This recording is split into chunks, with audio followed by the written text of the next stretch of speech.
जय हिंद, वंदे मातरम। दोस्तों, स्वागत है आपका आपके अपने इस यूट्यूब चैनल पर। आज के इस वीडियो में हरियाणा पुलिस कांस्टेबल के लिए हरियाणा सामान्य ज्ञान, सामान्य अध्ययन, जनरल साइंस, जनरल हिंदी के क्वेश्चन इस वीडियो में डिस्कस करेंगे।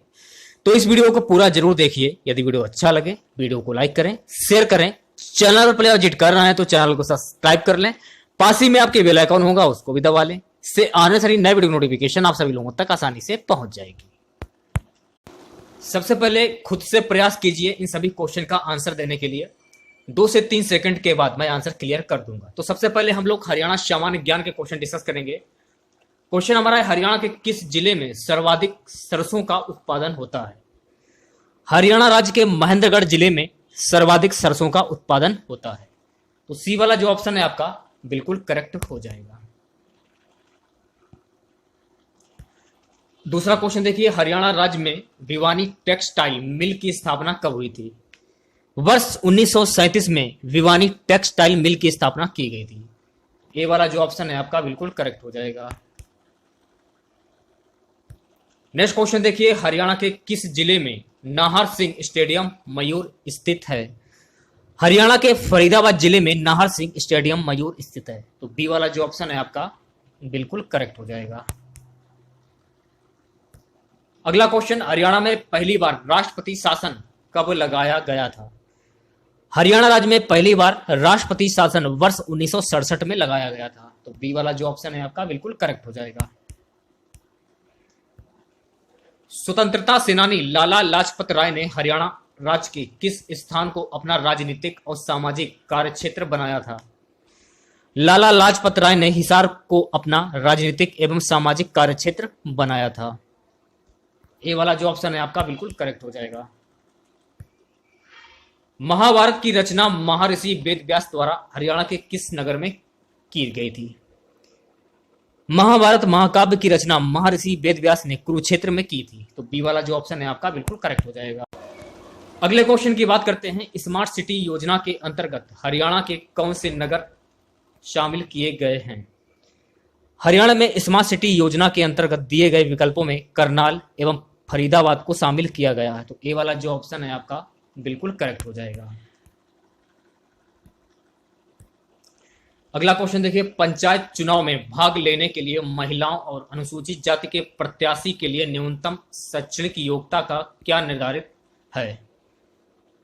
पंचायती चुनाव में भाग लेने हेतु महिलाओं एवं अनुसूचित जाति के प्रत्याशी हेतु न्यूनतम शैक्षणिक योग्यता 8वीं कक्षा निर्धारित की गई है। तो सी वाला जो ऑप्शन है आपका बिल्कुल करेक्ट हो जाएगा।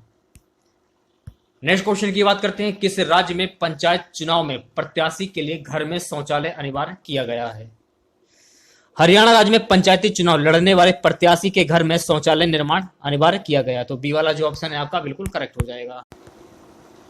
अगला क्वेश्चन है, हरियाणा में बेटी बचाओ बेटी पढ़ाओ कार्यक्रम का ब्रांड एम्बेसडर किसे नियुक्त किया गया है? हाल ही में सिविल सेवा परीक्षा 2017 में द्वितीय स्थान प्राप्त करने वाली अनु कुमारी को हरियाणा में बेटी बचाओ बेटी पढ़ाओ अभियान का ब्रांड एम्बेसडर बनाया गया है। तो ए वाला जो ऑप्शन है आपका बिल्कुल करेक्ट हो जाएगा। अगला क्वेश्चन देखिए, हरियाणा सरकार द्वारा ओलंपिक में स्वर्ण, रजत और कांस्य पदक विजेता को कितनी राशि देने की घोषणा की गई है? हरियाणा सरकार ने ओलंपिक में स्वर्ण, रजत एवं कांस्य पदक विजेताओं को क्रमशः 6 करोड़, 4 करोड़ तथा 2.5 करोड़ की राशि देने का निर्णय लिया है। तो ए वाला जो ऑप्शन है आपका बिल्कुल करेक्ट हो जाएगा। अगला क्वेश्चन देखिए, गौ संरक्षण और गौ संवर्धन कानून हाल ही में किस राज्य द्वारा पारित किया गया है? हरियाणा राज्य में गौ संरक्षण एवं गौ संवर्धन कानून पारित किया गया है। ये वाला जो ऑप्शन है आपका बिल्कुल करेक्ट हो जाएगा, हरियाणा। अगला क्वेश्चन, हरियाणा में सामाजिक सुरक्षा योजनाओं की राशि बैंक खातों में जमा करवाने के लिए योजना को क्या नाम दिया गया है? हरियाणा राज्य में थारी पेंशन थारे पास योजना के अंतर्गत सामाजिक सुरक्षा योजनाओं की राशि बैंक खातों में जमा करने हेतु प्रारंभ की गई। तो बी वाला जो ऑप्शन है आपका बिल्कुल करेक्ट हो जाएगा। हरियाणा का कितना क्षेत्रफल एनसीआर के अंतर्गत आता है? हरियाणा राज्य का कुल 57% क्षेत्रफल एनसीआर क्षेत्र में आता है। तो बी वाला जो ऑप्शन है आपका बिल्कुल करेक्ट हो जाएगा। चलिए बात करते हैं नेक्स्ट क्वेश्चन की, हरियाणा के कितने जिले एनसीआर के अंतर्गत आते हैं?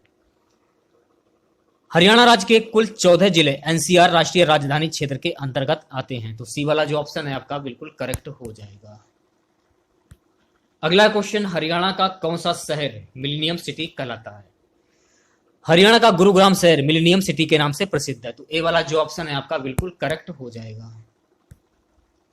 अगला क्वेश्चन देखिए, हिंदुस्तान मशीन टूल्स HMT कहां पर था? पिंजौर पंचकूला में हिंदुस्तान मशीन टूल्स HMT की स्थापना की गई थी, ये आपको ध्यान रखना है, ठीक है। तो बी वाला जो ऑप्शन है आपका बिल्कुल करेक्ट हो जाएगा। देश की पहली CNG ट्रेन कहां से चली थी? रेवाड़ी जिले से देश की प्रथम CNG ट्रेन चली थी। ये वाला जो ऑप्शन है आपका बिल्कुल करेक्ट हो जाएगा। चलिए बात करते हैं नेक्स्ट क्वेश्चन की, हरियाणा में पंच चुनाव लड़ने के लिए खर्च सीमा कितनी है? हरियाणा में पंच चुनाव लड़ने हेतु 10,000 की खर्च सीमा तय की गई है। तो सी वाला जो ऑप्शन है आपका बिल्कुल करेक्ट हो जाएगा। अगला क्वेश्चन, हीरो मोटोकॉर्प का कारखाना हरियाणा में कहां पर स्थित है? रेवाड़ी जिले में हीरो मोटोकॉर्प का कारखाना स्थित है। तो ए वाला जो ऑप्शन है आपका बिल्कुल करेक्ट हो जाएगा। यहां से आपके सामान्य अध्ययन के क्वेश्चन स्टार्ट हो जाते हैं। क्वेश्चन है, निम्नलिखित में से कौन सा भुगतान संतुलन के अंतर्गत एक खाता नहीं है? भुगतान संतुलन किसी देश तथा शेष दुनिया के बीच लेन देन का ब्यौरा होता है, यानी किसी समयावधि विशेष में अमुक्त देश ने बाकी दुनिया के साथ कितना लेन देन किया, इसका सार ही भुगतान संतुलन कहलाता है। यह अवधि आमतौर पर 1 साल की होती है। इसमें सौदों को 2 भेद पूंजी खाता तथा चालू खाता में रखा जाता है। प्रमुख अर्थशास्त्री PT एल्बर्ट के अनुसार भुगतान संतुलन किसी देश विदेश के नागरिकों तथा शेष विश्व के बीच हुए सारे लेन देन का विवरण है। आधिकारिक आरक्षित खाता भुगतान संतुलन के अंतर्गत एक खाता नहीं है। तो सी वाला जो ऑप्शन है आपका बिल्कुल करेक्ट हो जाएगा। अगला क्वेश्चन देखिए, भारत में राज्य के राज्यपाल की नियुक्ति कौन करता है?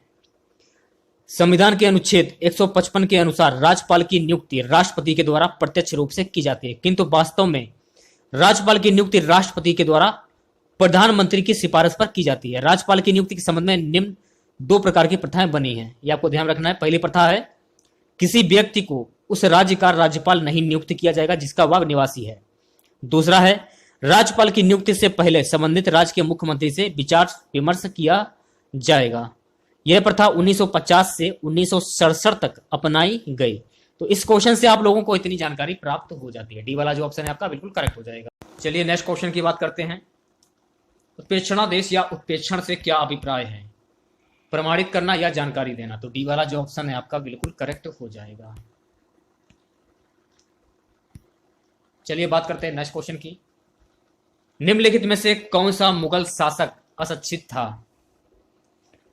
अकबर भारत का एक महानतम मुगल बादशाह था जिसने मुगल शक्ति का भारतीय उपमहाद्वीप में अधिकांश हिस्सों में विस्तार किया। अपने साम्राज्य की एकता बनाए रखने के लिए अकबर द्वारा ऐसी नीतियां अपनाई गईं जिनसे गैर मुसलमानों की राजभक्ति जीती जा सके। भारत के इतिहास में आज अकबर का नाम काफी प्रसिद्ध है। उसने अपने शासन काल में सभी धर्मों का सम्मान दिया, सभी जाति वर्गों के लोगों को एक समान माना और उसने अपने मित्रता के संबंध में स्थापित की। अकबर ने अपने शासन काल में सारे भारत को एक साम्राज्य के अंतर्गत लाने का प्रयास किया, जिससे काफी हद तक सफल भी रहा। तो सी वाला जो ऑप्शन है आपका बिल्कुल करेक्ट हो जाएगा। अगला क्वेश्चन, आजाद हिंद फौज की स्थापना कहां की गई थी? आजाद हिंद फौज एक भारतीय अंतकालीन सरकार अस्थायी सरकार थी जिसे सिंगापुर में सन 1943 में स्थापित किया गया था। यह शक्तियों की सहायता से भारत को स्वाधीनता के लिए लड़ने वाले भारतीय राष्ट्रवादियों द्वारा बनाई गई थी। तो इस क्वेश्चन से आप लोगों को इतनी जानकारी मिल जाती है। तो ए वाला जो ऑप्शन है आपका सिंगापुर बिल्कुल करेक्ट हो जाएगा। चलिए बात करते हैं नेक्स्ट क्वेश्चन की। भारतीय सेना ने किस देश पर सर्जिकल स्ट्राइक किया? भारतीय सेना ने उरी में हुए आतंकी हमले में जवानों की शहादत का बदला पाकिस्तान की सीमा में घुसकर सर्जिकल स्ट्राइक के माध्यम से आतंकी शिविरों को ध्वस्त करते हुए लिया। भारतीय सेना द्वारा यह सर्जिकल स्ट्राइक 28 सितंबर 2016 को किया गया था। तो इस क्वेश्चन से आप लोगों को इतनी जानकारी मिल जाती है। जीएसटी का अभिप्राय क्या है, ये क्वेश्चन में पूछा जा रहा है। वस्तु एवं सेवा कर। तो ये वाला जो ऑप्शन है आपका बिल्कुल करेक्ट हो जाएगा। एशिया का सबसे बड़ा डेयरी प्लांट कहां स्थापित किया जाएगा? एशिया का सबसे बड़ा डेयरी प्लांट गांधीनगर में स्थापित किया जाएगा। तो ए वाला जो ऑप्शन है आपका बिल्कुल करेक्ट हो जाएगा। किस राष्ट्रीय पुरस्कार विजेता फिल्म का प्रसिद्ध 40वें मॉन्ट्रियल विश्व फिल्म फेस्टिवल के लिए चयन किया गया है? शंखचील। ए वाला जो ऑप्शन है आपका बिल्कुल करेक्ट हो जाएगा। संघचिल एक बंगाली फिल्म है। यह राष्ट्रीय पुरस्कार विजेता फिल्म है जिसे प्रसिद्ध 40वें मॉन्ट्रियल विश्व फिल्म फेस्टिवल के लिए चयन किया गया है। गुजरात का प्रसिद्ध नृत्य क्या है? गरबा गुजरात, राजस्थान और मालवा प्रदेशों में प्रचलित एक लोक नृत्य जिसका मूल उद्गम जो हुआ है गुजरात में हुआ है। तो डी वाला जो ऑप्शन है आपका गरबा बिल्कुल करेक्ट हो जाएगा। अगला क्वेश्चन, भारत का सर्वाधिक ऊंचाई पर स्थित हवाई अड्डा कौन सा है? लेह हवाई अड्डा। तो सी वाला जो ऑप्शन है आपका बिल्कुल करेक्ट हो जाएगा। भारत का सबसे ऊंचाई पर स्थित हवाई अड्डा लेह हवाई अड्डा है तथा इसकी ऊंचाई 3250 मीटर है। लेह जम्मू कश्मीर के लद्दाख क्षेत्र में है। विश्व की सबसे लंबी भूमि सीमा किन दो देशों के बीच है? विश्व की सबसे लंबी भूमि सीमा यूएसए कनाडा के बीच है तथा यह 8,893 किलोमीटर लंबी है। भारत एवं बांग्लादेश की सीमा 4,096 किलोमीटर विश्व में 5वें स्थान पर है। तो डी वाला जो ऑप्शन है आपका बिल्कुल करेक्ट हो जाएगा। अगले क्वेश्चन की बात करते हैं। बगदाद की राजधानी है? इराक की राजधानी बगदाद, थाईलैंड की राजधानी बैंकॉक, चीन की राजधानी बीजिंग तथा रूस की राजधानी मॉस्को है। तो ए वाला जो ऑप्शन है आपका इराक बिल्कुल करेक्ट हो जाएगा। बीबी का मकबरा में स्थित एक कब्र है। इसका औरंगजेब के बेटे आजम शाह ने वर्ष 1678 में निर्माण करवाया था। बीबी का मकबरा महाराष्ट्र के औरंगाबाद जिले में स्थित है। इसका निर्माण औरंगजेब के पुत्र आजम शाह ने वर्ष 1678 में अपनी मां के सम्मान में करवाया गया था। इसे दूसरा ताजमहल या ताजमहल का नकल भी कहते हैं। तो इस क्वेश्चन से आप लोगों को इतनी जानकारी मिल जाती है। तो बी वाला जो ऑप्शन है आपका बिल्कुल करेक्ट हो जाएगा। कन्नौज की लड़ाई किस वर्ष में हुई थी? कन्नौज की लड़ाई 1540 में हुमायूं तथा शेरशाह सूरी के बीच लड़ी गई थी। इसे बिलग्राम का युद्ध भी कहते हैं। इस युद्ध के बाद हुमायूं को 15 वर्ष 1540 से 1555 तक अपना सिंहासन छोड़ना पड़ा। इस काल में शेरशाह सूरी ने भारत में शासन किया। तो सी वाला जो ऑप्शन है आपका बिल्कुल करेक्ट हो जाएगा। अगला क्वेश्चन, पैरालंपिक गेम्स में रजत पदक जीतने वाली प्रथम भारतीय महिला कौन है? दीपा मलिक एक विकलांग भारतीय खिलाड़ी हैं जिन्होंने 2016 में पैरालंपिक में शॉट पुट में रजत पदक जीतकर इतिहास रचा। यह पैरालंपिक गेम्स में रजत पदक जीतने वाली पहली भारतीय महिला है। तो ए वाला जो ऑप्शन है आपका बिल्कुल करेक्ट हो जाएगा। चलिए बात करते हैं नेक्स्ट क्वेश्चन की। भारतीय संविधान का अनुच्छेद 32 इस भाग द्वारा प्रदत्त अधिकारों के परिवर्तन के लिए उपचार किससे संबंधित है?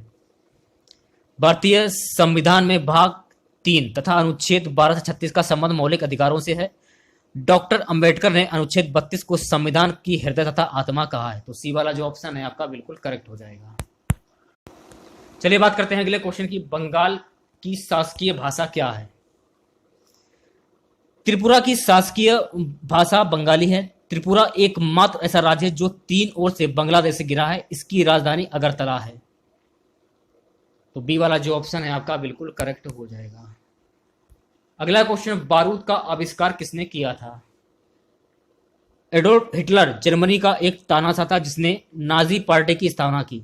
वर्ष 1945 में एडोल्फ हिटलर ने आत्महत्या कर ली थी। तो डी वाला जो ऑप्शन है आपका बिल्कुल करेक्ट हो जाएगा। चलिए बढ़ते हैं नेक्स्ट क्वेश्चन की ओर। देखिए गाइस, ये इसका डी वाला ऑप्शन नहीं होगा। ए वाला जो ऑप्शन है आपका रोजर बेकन ने, बारूद का आविष्कार रोजर बेकन ने किया था। डी गलत होगा, ठीक है। ए वाला ऑप्शन जो है आपका बिल्कुल करेक्ट हो जाएगा। अगला, एडोल्फ हिटलर ने आत्महत्या की कब की थी? एडोल्फ हिटलर जर्मनी का एक तानाशाह था जिसने नाजी पार्टी की स्थापना की। वर्ष 1945 में एडोल्फ हिटलर ने आत्महत्या कर ली थी। डी वाला जो ऑप्शन है आपका बिल्कुल करेक्ट हो जाएगा। हुमायूं 1530 से 1540 ईस्वी किस वंश का शासक था? हुमायूं 1530 से 40 तथा 1555 से 56 मुगल वंश का द्वितीय शासक था। इसकी पत्नी हमीदा बानो बेगम तथा पुत्र अकबर था। इसका मकबरा दिल्ली में इसकी पत्नी ने बनवाया था। इसकी बहन गुलबदन बेगम ने ही हुमायूंनामा की रचना की थी। चलिए बात करते हैं नेक्स्ट क्वेश्चन की। एक अंग्रेजी दार्शनिक और चिकित्सक जॉन लॉक के अनुसार कौन सा एक प्राकृतिक अधिकार नहीं है? जॉन लॉक ब्रिटेन एक दार्शनिक थे तथा इनको फादर ऑफ लिबरलिज्म भी कहा जाता है। इनके अनुसार स्वतंत्रता समानता एक संपत्ति तो प्राकृतिक अधिकार है किंतु मताधिकार नहीं। तो डी वाला जो ऑप्शन है आपका बिल्कुल करेक्ट हो जाएगा। यहाँ से आपके जनरल हिंदी के क्वेश्चन स्टार्ट हो जाते हैं। क्वेश्चन हमारा है, आपसे टेलीफोन पर मिलूंगा में कारक है, तो इसमें हो जाएगा करण कारक। रीजन क्या है, क्यों है करण कारक? निरूपित है, जिस साधन से अथवा जिसके द्वारा क्रिया पूरी की जाती है करण कारक कहलाता है। इसका विभक्त चिन्ह से है। तो इतनी चीजें आपको ध्यान रखनी है, ठीक है। अगला क्वेश्चन देखिए, निम्नलिखित में से कौन सा विकल्प भविष्य काल का घोतक है? क्रिया के जिस रूप से कार्य के करने या होने के समय का ज्ञान होता है उसे काल कहते हैं। उपयुक्त वाक्य में भविष्य तक काल निरूपित हो रहा है, यहां समानता भविष्यत काल है। तो ए वाला जो ऑप्शन है आपका बिल्कुल करेक्ट हो जाएगा। अगला क्वेश्चन, निम्नलिखित शब्दों के चार चार अर्थ दिए गए हैं, आपको सटीक समानार्थक शब्द का चयन करना है। अभिज्ञ,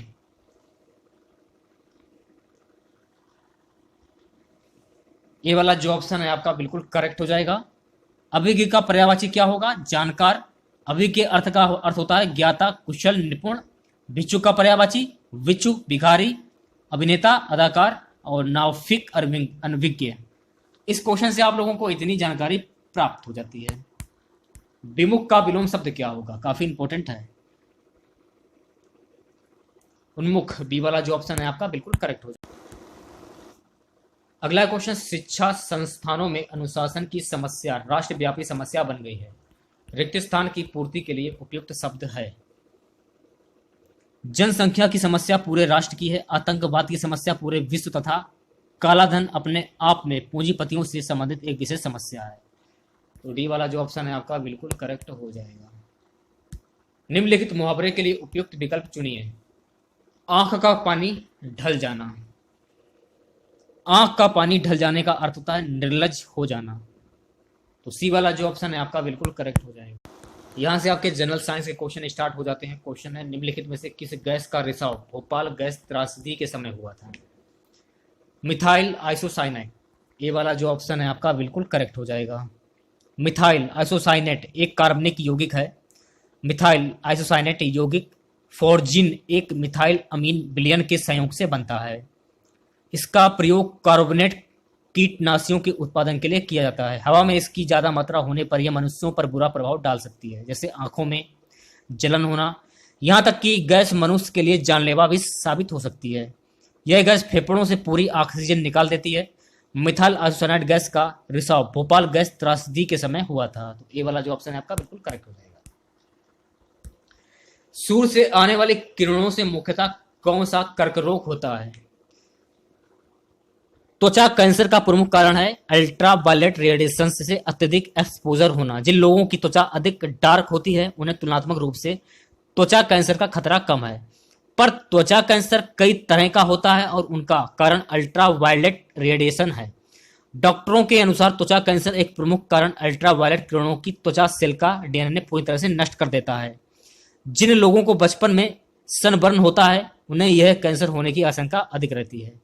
जो लोग बाहर अधिक देर तक काम करते हैं उन्हें भी यह रोग होने का खतरा रहता है। इसके अलावा भी अन्य कई कारण हैं। सूर्य से आने वाली किरणों से मुख्यतः त्वचा का कर्क रोग होता है। तो डी वाला जो ऑप्शन है आपका बिल्कुल करेक्ट हो जाएगा। अगला क्वेश्चन, निम्नलिखित में से कौन सा स्तनपायी विशालतम है? व्हेल समुद्रों में रहने वाली एक स्तनधारी मछली है जिसे जीव वैज्ञानिक वर्गीकरण के नजरिए से सीटेसिया के गुण से शामिल किया जाता है। व्हेल अक्सर भीमकाय आकार के होते हैं और सभी स्तनधारियों की तरह वे सांस केवल वायु में ले सकते हैं, यानी पानी में रहकर नहीं ले सकते।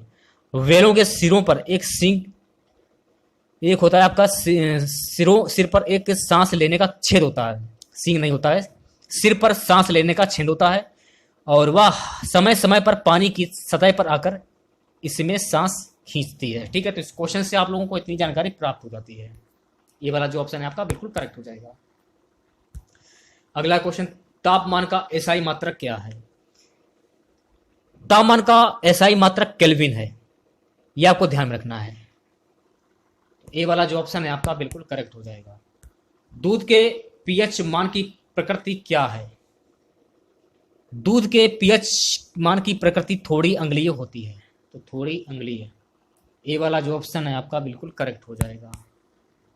अगला क्वेश्चन देखिए, निम्नलिखित में से कौन सा एक पायस या इमल्सन का उदाहरण नहीं है? दही एक पायस या इमल्सन का उदाहरण नहीं है, तो डी वाला जो ऑप्शन है आपका बिल्कुल करेक्ट हो जाएगा। चलिए बात करते हैं नेक्स्ट क्वेश्चन की, निम्नलिखित में से कौन सी मानव शरीर की सबसे बड़ी कोशिकाएं हैं? तंत्र कोशिका या तंत्रिका कोशिका। तंत्रिका तंत्र में स्थित एक उत्तेजनीय कोशिका है। इस कोशिका का कार्य मस्तिष्क से सूचना का आदान प्रदान और विश्लेषण करना है। यह कार्य एक विद्युत रासायनिक संकेत के द्वारा होता है। तंत्रिका कोशिका तंत्रिका तंत्र के प्रमुख भाग होते हैं, जिसमें मस्तिष्क, मेरुरज्जु और पेरिफेरल गैलिया होते हैं। कई तरह के विशिष्ट तंत्रिका कोशिका होते हैं, जिसमें शेषरी तंत्रिका कोशिका, अंततंत्रिका कोशिका और गतिजनक तंत्रिका कोशिका होते हैं। तो सी वाला जो ऑप्शन है आपका बिल्कुल करेक्ट हो जाएगा। अगला क्वेश्चन, निम्नलिखित में से कौन मानव त्वचा को रंग प्रदान करने के लिए उत्तरदायी है? तो डी वाला जो ऑप्शन है आपका मेलेनिन बिल्कुल करेक्ट हो जाएगा। निम्नलिखित में से कौन सी बीमारी असंक्रामक प्रवृत्ति की है? कर्क रोग। डी वाला जो ऑप्शन है आपका बिल्कुल करेक्ट हो जाएगा। विद्युत मोटर को ऊर्जा को यांत्रिक ऊर्जा में बदलता है, ये क्वेश्चन में पूछा जा रहा है। तो विद्युत मोटर विद्युत ऊर्जा को यांत्रिक ऊर्जा में परिणत करने का साधन है, अर्थात इसे उपयुक्त विद्युत स्रोत से जोड़ने पर यह घूमने लगती है, जिससे इसमें जुड़ी मशीन या यंत्र भी घूमने लगते हैं। अर्थात यह विद्युत जनित्र का उल्टा काम करती है, जो यांत्रिक ऊर्जा लेकर विद्युत ऊर्जा पैदा करता है। कुछ मोटरें अलग अलग परिस्थितियों में मोटर या जनरेटर दोनों की तरह भी काम करती हैं। विद्युत मोटर औद्योगिक प्रगति का एक महत्वपूर्ण सूचक है। यह एक बड़ी, सरल तथा बड़ी उपयोगी मशीन है। उद्योगों में शायद ही कोई ऐसा प्रयोजन हो जिसके लिए उपयुक्त मोटर विद्युत मोटर का चयन ना किया जा सके। तो डी वाला जो ऑप्शन है आपका बिल्कुल करेक्ट हो जाएगा। गाइस यहाँ से देखिए आपके कंप्यूटर के क्वेश्चन स्टार्ट हो जाते हैं। क्वेश्चन हमारा है, निम्नलिखित में से कौन सा वेटेड कोड भारित कोड नहीं है? ये क्वेश्चन में पूछा जा रहा है।